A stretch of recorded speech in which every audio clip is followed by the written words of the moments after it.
بوهر هاتون چون يقولون والله بشتكي آواه هلا قريد بتندما 2,100,000 15 کیلو. شەکەمان زۆر قانونیە، کاروباری قاچاغی نییە، کاروبارەکەیمە ئازادە، بە پاسپۆرت دێن و دەچین.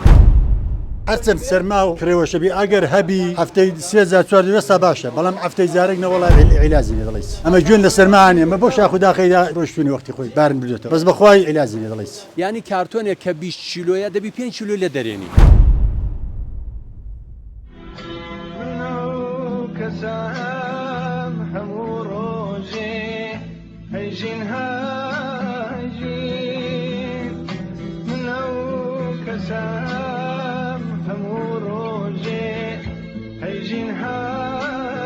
ئەو ئیشە قرس نییە، چونکە ئەمە نە بە شاخیدا دەڕۆین.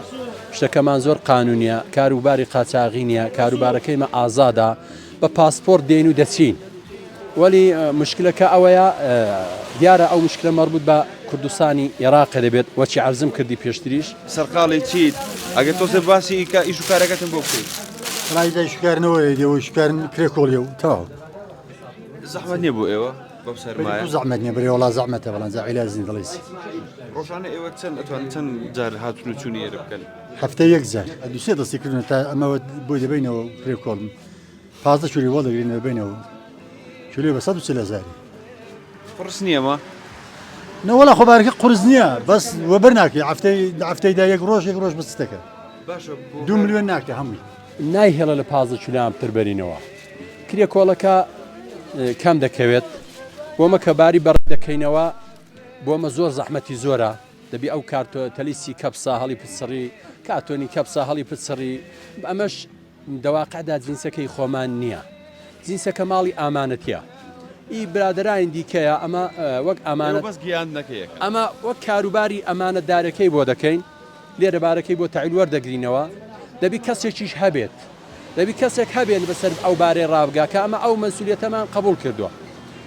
ئەو بارەی لە برادرانی دوکاندار وەردەگرین، لێرە تەعیلی ئەو برادرانی دەدەنەوە بە عنوانی کۆڵبەر.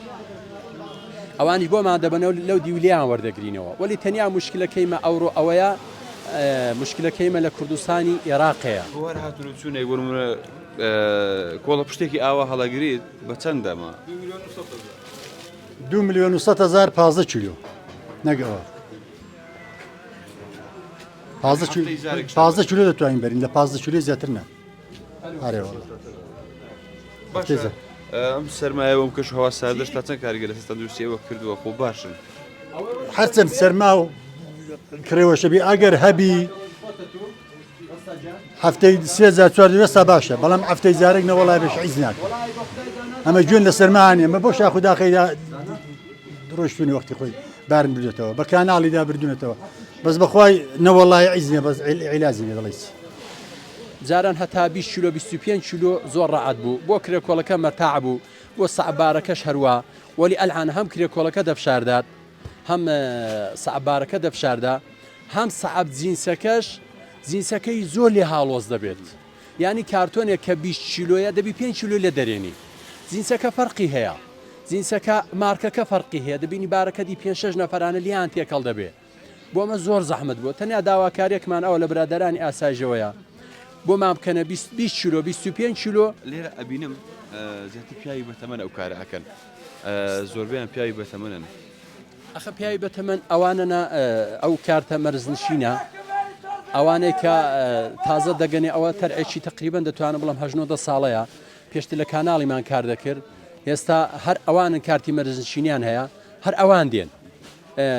خراپ نییە، دەکولدا باشە، دەسوچاوی هەرتێک لاان خۆبی هەم ئێرانێ هەم کوردستانی عێراقێ.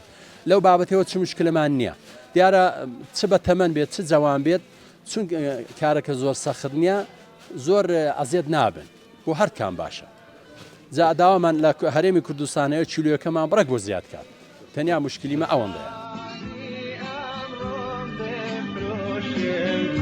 بكريني ناني سبعي جمع أفريقيا